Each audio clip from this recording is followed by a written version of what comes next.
Where is South Park? As of today, the last South Park episode to air was on March 29th, 2023, which just so happened to be my birthday. Little balloons and streamers coming down like the Five Nights at Freddy's. That was not a birthday noise. And while for any other show this would be the norm, generally airing one season and then taking a break for the rest of the year, South Park for the past couple seasons has been working under a new approach.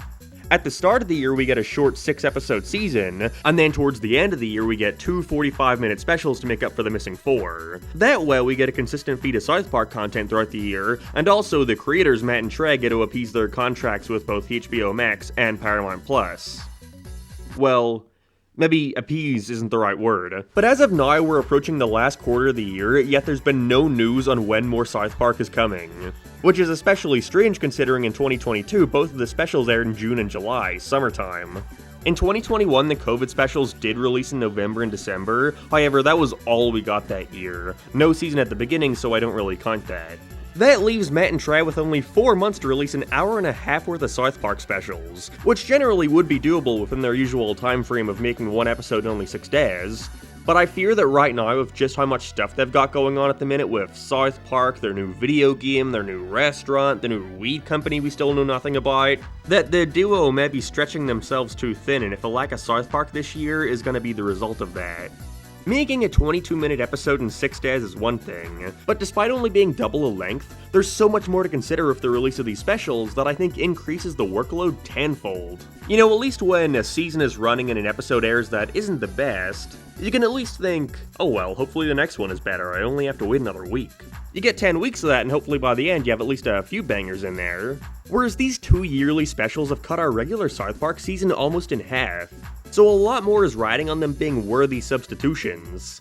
And with the pattern so far being the specials acting as part 1s and part 2s, directly following up with each other, a lot more planning needs to go into their stories to justify all the time being spent on them over a regular 22-minute episode. So today I wanted to talk about everything going on surrounding South Park at the minute, more specifically with Matt and Trey, to give you an idea of just how much stuff they've got going on right now and how I worry South Park is gonna suffer from all that.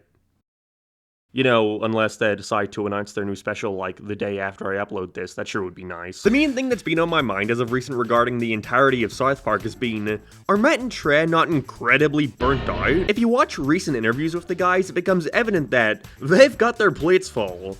In 2021, it was confirmed that they had purchased the restaurant Casa Bonita for $3 million, which has been followed up with an extra $40 million in renovations for its open, which we're just now starting to see.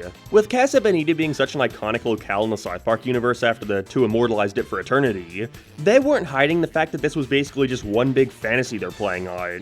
Like, imagine getting to the point where you're so rich that you can just go and buy one of your favorite spots to go to as a kid. Someday maybe I'll acquire you top-rated Irish cuisine for our tux. But I'm sure for them reliving that moment of childlike wonder lasted for about 4 seconds before they realized, oh, okay, we actually have to run this now. With them claiming it would have saved more time and money to just tear the place to the ground and build a new one, with them opting to renovate it to keep the magic. It's no secret that because every plot in South Park is come up with by Matt and Trey, with the latter being the sole person writing the final draft, they end up inserting a lot of their personal feelings at the time into an episode. So color nobody shocked when they dedicated an entire episode of this year's season to Eric and Kenny opening up a restaurant with the idea of how cool and fun it'll be, only to completely buckle under the realization of how hard it is to actually get a restaurant up and running. Butters, we're about to reopen a historic landmark that means something to people. You think I'm just doing all this for the fun of it? Hang on a second. And this is only half the battle. As of now, the only way to get into the place is during beta testing through their mailing list, meaning it's completely up to chance. But once it's finally open to the public, now Matt and Trey have an entirely new challenge: keeping people's attention. Casa Bonita went bankrupt for a reason, and it's because interest was low. The place was apparently a rundown shithole, so they have their work cut out for them in repairing its image and convincing families to go there regularly to keep the profits up. It's not like South Park where they can pick it up, make their episodes for a season, and then fuck off the rest of the year. It's not even like their Broadway show Book of Mormon, where they came in, wrote it, and then openly said they've taken a step back, allowing it to slowly drift away from its original incarnation, with others taking over and tweaking things. It's a living, breathing thing that needs to be attended to regularly, with innovations and consistent customer service. no pressure. Who knows if Casa Bonita will be a success or not, but I'm gonna go there anyway when it opens. I have confidence all this money they're pouring into it will pay off. What I am a little skeptical about, however, is their new video game, the highly anticipated South Park Snow Day. That is highly anticipated until the trailer was actually shown. This has been hyped up for years. With how good the previous two South Park RPGs have been, everybody was ecstatic upon hearing the announcement back in 2021 that Matt and Trey wouldn't be done with trying their hand at gaming. One thing that stuck out, however, was the specification that this next entry would be 3D. I feel like such a major aspect of the appeal and marketing for Stick of Truth and Fractured But Whole were that they were one-to-one accurate with the show's construction paper art style. And it definitely seems like the two would often tout about how bad and inauthentic South Park games were in the 90s and 2000s, with their whole reason of returning to the gaming sphere being because technology can now allow them to replicate the series' art. So, it's gonna be 3D, huh? Well, let's not jump to conclusions. Maybe what they mean is the environment is 3D, but the characters are still 2D. Kinda like the new intro they gave the series a good few years back, where it still keeps that classic South Park style, but it's more like a diorama. That would look fantastic, and getting to explore the... To be fair, we know next to nothing about Snow Day. The teaser trailer basically just showed us a couple snippets of gameplay where it appears you're taking control of your own customizable new kid character, battling their way through hordes of enemies on a snow day, but what genre this exactly is still unknown. My guess is they're either going for a beat-em-up kind of style, or perhaps it'll be something akin to the likes of... God, here's where my lack of gaming knowledge is gonna show. Maybe they'll want to do something like Warcraft, or something where you're roaming around the town with friends, battling enemies, and taking quests. I've never played that game before, I'm so sorry, but I hope you know what I mean. Either way, I think it's safe to say this teaser left everybody a little disappointed. I don't even mind that it's 3D, it's just what they've shown looks a little... dull. Like on a visual level, it's so dark and there's a bunch of fog. And a snow day is a fun setting for a South Park game, but... I don't know, if it keeps this top-down angle, then just fucking looking at snow all the time is gonna get a tad repetitive. I really hope it becomes more polished next time we see it. And hey, it doesn't even come out till 2024. And if Matt and Trey's track record is anything to go by, we may not even see it until 2025. But this isn't really what I imagined a next-gen South Park game to look like. This looks like it could have been a $5 Xbox Live download. Who knows how it'll turn out, but what I do know is, making games is tough.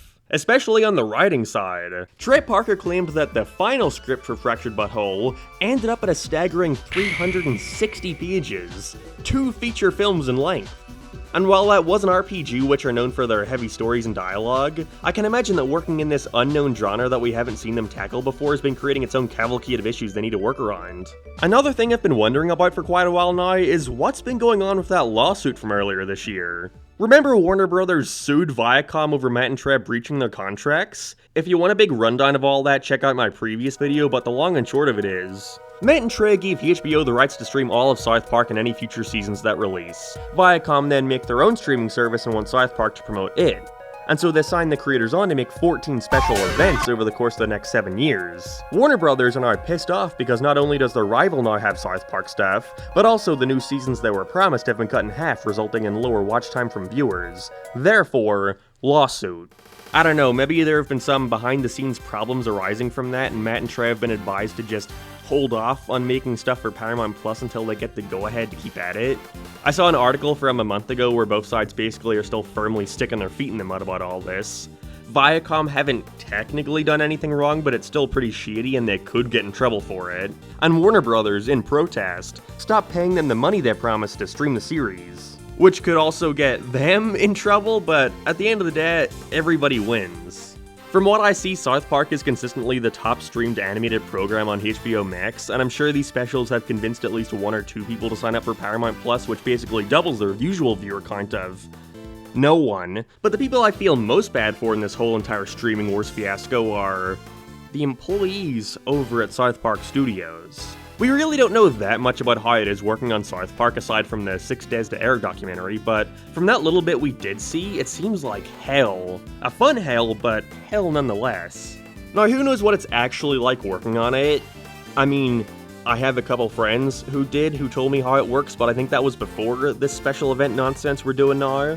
But from the way it looked, South Park was a pretty unique dig in the animation industry.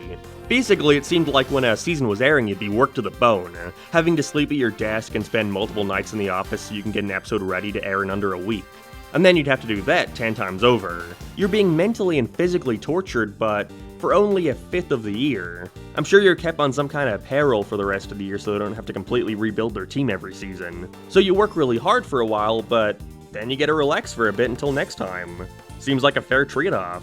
But what-oh? After about 6 weeks of intense and strenuous work hours, you've only got a couple months to relax before you're brought back into work again. We got some specials to make. Again, these specials seem like they take way more planning. And given the fact that there are 45-minute events, they have to do something somewhat unique with each of them, so that they all stand out in some way. They have to justify that extra time.